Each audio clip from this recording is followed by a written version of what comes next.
Isang short video ang ipinakita ni Tony Gonzaga tungkol sa kanyang second pregnancy journey.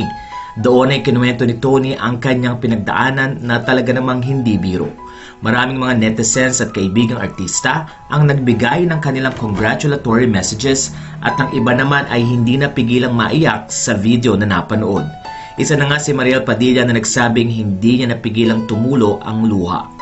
Ayon naman kay Carla, napakaganda ni Polly at nagbigay ng message na malakas talaga ang mga ina.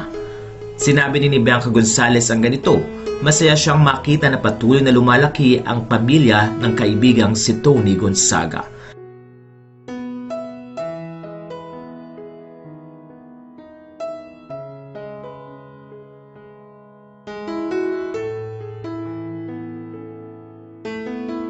Sa nasabing video, ipinakita din ni Tony na December 2022 nang malaman niyang buntis siya.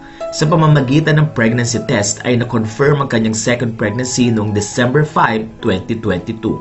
Dagdag pa ni Tony, after 9 months at eksaktong 39 weeks at 3 days, masaya nilang sinalubong ang kanilang baby girl na si Polly. Ipinakita ni Tony around 8:53 ng gabi, nasa ospital na sila. At pagdating ng alauna ng madaling araw ay nasa labor room na siya para manganak. Pagdating ng alas 2 ng umaga ay nanganak na si Tony. Kitang-kita ang hirap ni Tony habang nanganganak pero tila nakalimutan na niya ang lahat ng hirap nang makita niya ang kanyang anak na babae. Sa pagpasok ni Sevi ay makikita ang excitement nito na ang kapatid nga niya ay lumabas na.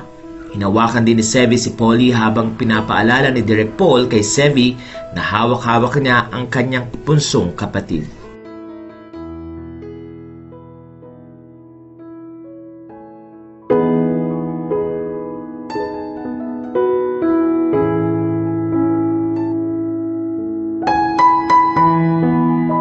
Pinangalanan nilang Paulina Celestine Gonzaga Soriano.